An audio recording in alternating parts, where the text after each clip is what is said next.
What's going on, guys? Welcome back to the channel. Welcome back to another review, and this is going to be a review on my brand new, well, not brand new, but new to me, 2010 Mitsubishi Lancer Evolution 10 MR Touring Edition. That is a mouthful, but yes, I bought an Evo 10 MR.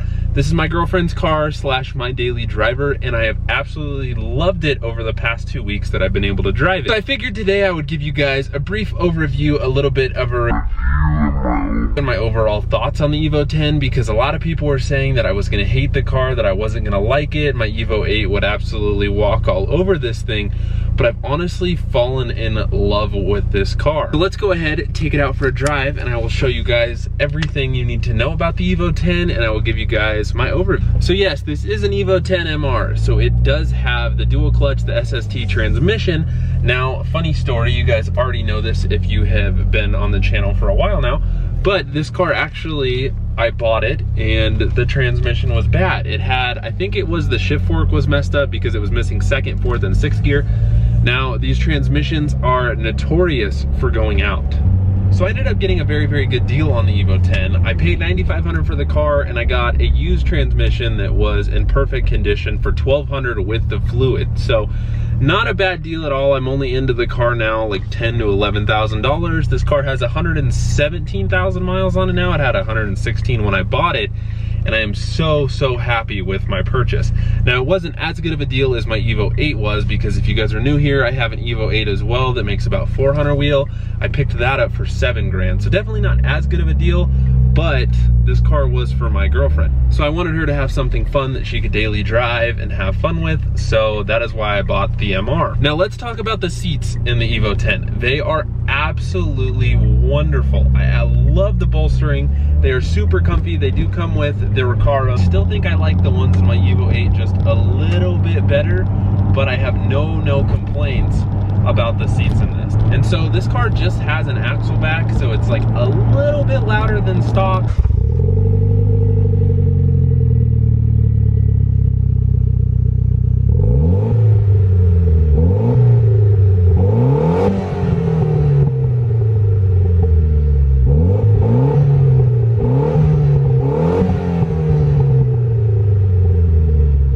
And then it might have an ECU tune, we're not sure, but I will be tuning it in the future anyways. I'm gonna drop it down into third gear as I pull onto the highway, and let's see how she does.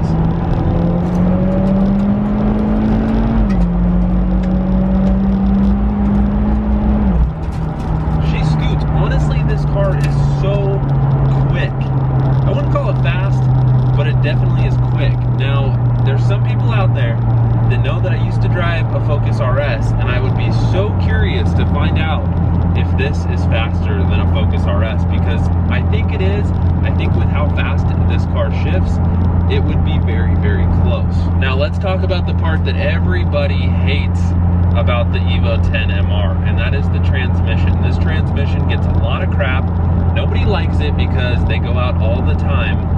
But so far, I am loving it. The dual clutch is so smooth. The shifts on this car are razor sharp. So it's got 3 different transmission modes. I'm in normal now. It's got sport mode, which I should have been in, because if you guys aren't familiar, you always should run it in sport and or super sport, because you don't want the clutch packs to get worn quicker than they already would. So it has 3 different transmission modes. Now, if you guys are familiar, the Lancer Rally Arts, those come with the same transmission, but they don't have the SS or the super sport mode, which makes the shifts even quicker. Now, the paddles up here on the steering wheel are so nice to use. They have a really nice feel to them. When you pull them in, they feel really good. They're not flimsy, they're not cheap. I know you can get paddle extensions for them too, but I absolutely love the way these paddles feel. And as soon as you click the downshift, it downshifts. Pull up to shift up, it shifts up. It is so quick. So I've driven an Audi RS3, and that's the only other dual clutch that I've been in, but honestly, I'm in love with the transmission. Like, I'm sure the manual is a lot more fun in the Evo 10, but especially for my girlfriend, and or if you want something that's an awesome daily driver, I think the dual clutch is the perfect transmission. Now, the debate of the 4B11 versus the 4G63. This car gets a lot of crap because it's not a real Evo, it doesn't have the 4G63. Well, let me tell you, people have figured out these motors, and now people have builds on the 4B11s that are making well over 1,000 horsepower. So although they are an aluminum block, that does not mean they can't make power. Now this car I'm probably going to keep pretty stock, probably just some basic bolt-ons. I really want a Tomei for it, that titanium, so it's extra loud. I'd like to do a downpipe and a tune. I probably won't even put this thing on E85 just so I can keep it really reliable, won't have any issues during the winter, which it is now. But like I said, this car in particular has 117,000 miles on it, and it doesn't skip a beat. It is super solid. I've had no issues with it so far other than the transmission being out, but I bought the car with the transmission gone out, so it wasn't really a big deal. So we swapped in the new transmission in a weekend, and I haven't had any issues since. Another thing about this car that I absolutely love is the interior. The interior, I've always heard, oh, the Evo 10's interior suck. Well, I'm used to my Evo 8, and there is literally nothing in the Evo 8. It's a steering wheel, some gauges, and a shifter. That's all you get. In this thing, I have the Rockford Fosgate sound system with a sub in the back. The stereo system sounds absolutely awesome, and I feel like the interior is such a nice place to be. The knobs down here have a good feel to them. I mean, they're a little plasticky, but I mean, you're buying an Evo to have an Evo. You don't really care about how the interior is. Now, the analog gauges in this car are super nice. I have no complaints with the interior whatsoever. Everything is like a plasticky feel, but I'm not used to luxury cars, so I really don't care personally. Oh, is this Honda trying to race me? Downshift a few gears? See ya! Oh, this car. It's so nice because you just pull a few gears down and she goes. So, yeah.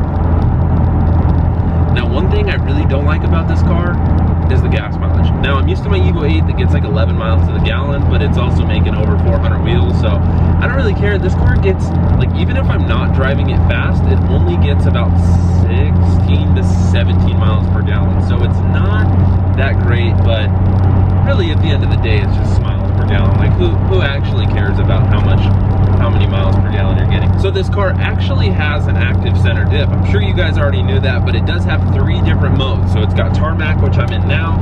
If you press this button down here, it has tarmac, gravel, and snow. So I actually put it into snow when it snowed, and it felt like the car was trying to make it understeer, which in snow, I'd rather oversteer than understeer, but it does have the different modes for the center diff, which is really, really cool. Pair it with the dual clutch, and it's such a good car, especially for the money. You can pick these up now. I mean, I paid $9,500 for mine, which to me is a pretty good deal. I'm sure you guys have found them cheaper out there, but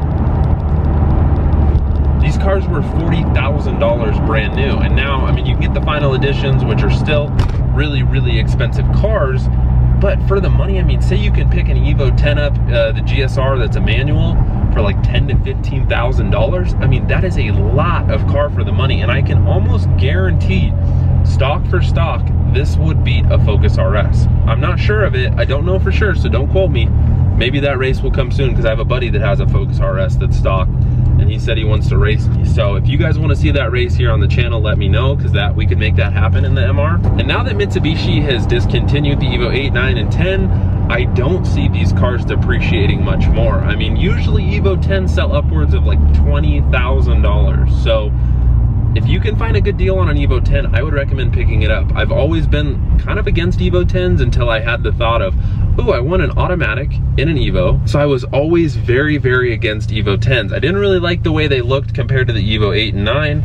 And I always was just like, oh, the 4B11, it's not a 4G63. You can't make tons of power on a stock block and stock transmission. Well, if you have a 5-speed in your Evo 8 or 9, because the 6-speeds are not that good. And then I found a few that were really, really cheap that had transmission issues, because the SSTs are known to go out. But that's not a big deal, because if this goes out again, we're in Colorado, so we're local to Jack's Transmissions. It's like 5 minutes from my house. So I'm just gonna have them build a 600 plus kit, and this thing will never go out again. So I think if you're wanting a car that's a really, really good daily driver, something that you can just hop in, throw it in gear and go, and that's turboed, and you can have a ton of fun. Like, I took this on some back roads, and it handles amazing. It definitely has a lot more body roll than my Evo 8 does, but it handles really, really well. So I'm really curious to hear from you guys. If you guys have an Evo 10, an Evo 8, or anything like that, or you know of mods you want to see me do to this, please let me know. I'm looking to do an exhaust and a downpipe and a test pipe as well, because I want full bolt-ons and then just a really nice tune. So if you guys have recommendations on what I should get, please leave them down in the comments below, because I really want to make this thing loud, because it kind of sounds like a vacuum cleaner currently. Like I said, it does have the axle back. I don't know what brand, but it doesn't sound that good. But I'm used to my Evo 8 that's got an open dump, and that thing is rowdy. And this is just, I mean, from a daily driver perspective, it's not supposed to be loud, but it's an Evo, so we've got to make it loud. Now, a few things to note about the dual clutch. So we've got park, reverse, neutral, and drive. And so when you throw it down into drive, there's a button right below it next to the SST. Now this is how you change going in to normal, sport, and then super sport.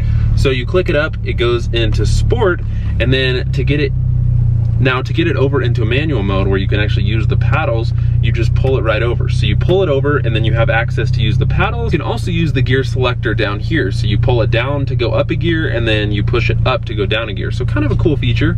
I've never used this little shift nut thing down here because, I mean, the paddles are just way more fun. And I always run this car in manual mode, because honestly, when you're over in drive and in sport, it holds the RPMs really long, which is cool if you're on a back road and you don't want to be in charge of selecting gears. But and to help gas mileage, I just prefer to select my gear. So one of the weirdest things about this transmission is starting off in first gear. It feels like you're using a clutch because it kind of slips, and then as soon as you start going, then you feel it catch. And I don't know if that's how all the transmissions are, but with this, it's like, yeah, even right now, like slips a little bit and then it grabs. So it kind of feels like you're using a clutch, even though you're not.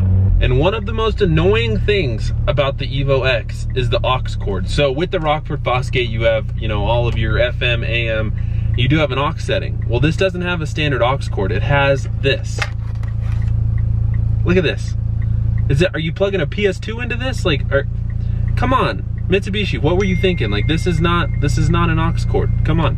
But I mean, it's easy because I have an adapter and then a little dongle to go into my phone, so it's not that big of a deal. It's just one of those little complaints that I have. If you buy one of these and you get the Rockford Fosgate with it, just know you're gonna have to deal with that as your auxiliary cord, so it's great. Now let me tell you, I wasn't the biggest fan of the Evo 10s for a long time, but if you think of them as their own car, like you don't think of them as an Evo, you just kind of think of them as like, I mean, they're still an Evo, but you think of it as, you know, not an Evo. If you know what I'm saying, if you're picking up what I'm putting down, then you can really learn to enjoy the car. So the looks of this car, it is much bigger than the Evo 8, but I love the way this car looks now, especially the back end of this car with the wing.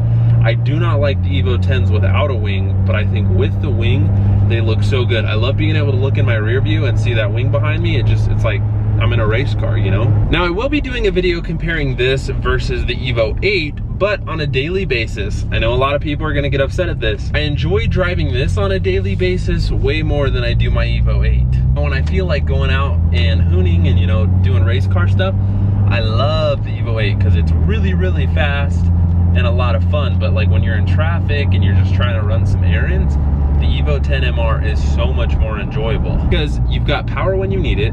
You've got a dual clutch, so I mean, you're literally either just letting it shift for you or just slapping some gears, you know? And I had absolutely no clue what to expect when I bought this car because I bought it with a broken transmission, wasn't able to test drive it. I just was hoping that when I drove it, I'd love the car. And so far, this car is absolutely amazing. I think with a little bit more power, this car would remind me very much of like a mini supercar. I mean, it's still a 2-liter, it's still a 4-banger, but it's kind of like a mini supercar. I mean, you get the cool dual clutch and it's not sloppy at all. I mean, people hated on this transmission, but I kid you not, when you pull the paddle, it shifts. There's no lag in between shifts. It's super quick and honestly just a blast to drive. Like I know it sounds kind of, you know, girlish of me, but I love being able to just pull the paddle and it shifts into the next gear. It is so nice. If you guys haven't gone out and test driven an Evo 10 MR, you probably should do so because I think this is one of the best cars you can get for the money. I'm sure the day this transmission takes a poop on me again, it's gonna be really sad and it's gonna annoy me, but when this transmission is working, it is a very good transmission. So to give you guys my overall impressions of the Evo X, honestly, for the money, I don't think there's a better daily driver / race car you can buy. That's the beauty of this car, is it can be a daily driver, but it can also be something that you can enjoy, take out to the track, take out to twisty mountain roads and have a ton of fun with. So if you're looking for a car that overall is just going to give you every single thing you're looking for, good in the snow, can go up to the twisties, can go to the track, can be really, really quick with some bolt-ons and a tune, I think the Evo X is the best car for the money. Now, if you want something that's gonna make tons of power for very, very cheap, I would say go with an Evo 8 or 9. Now, Evo 8 and 9s are very hard to come by now. Evo 10s are a little bit easier to find out on the used market. And honestly, it's so hard for me to pick one or the other. My Evo 8 is kind of a one-trick pony. It's really only super fun for me when I'm going balls to the wall. But with this car, I can really enjoy it on a daily basis. I mean, whether I'm just cruising around listening to music, trying to race people, going up to the mountains, like this car is so nice. So if you guys are looking for something that's reliable, fun, boosted, all-wheel drive, can daily drive, and that has a dual clutch, like what other car can you get that has a dual clutch for $10,000 to $20,000? I mean, most cars that come with dual clutches are very, very expensive. Give her some gas.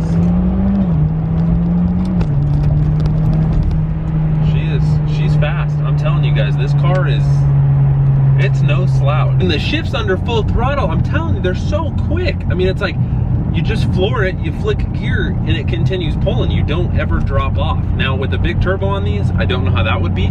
That'd be actually kind of interesting. I'm curious how people with SSTs with a big turbo perform. Because with this, you never fall out of boost, but with a big turbo, I'm assuming you would. Huh. If you guys have a big turbo Evo XMR, let me know how the boost falls off, because yeah, there's no lag at all. And that's the thing, this car never stops pulling. I mean, it doesn't really like plant you in your seat or anything, but it's fast enough to have a lot of fun in. If you want a mini supercar, I think the Evo X is the car for you. So I hope you guys enjoyed this video. If I missed anything, if I left anything out, if you want to leave a comment down below of what mods you want to see for this car, definitely do so. Hopefully you guys enjoyed this video and found it informative / sort of entertaining. If you guys did, smash that like button, subscribe to the channel, and I will see you guys in the next video. I like everything about it.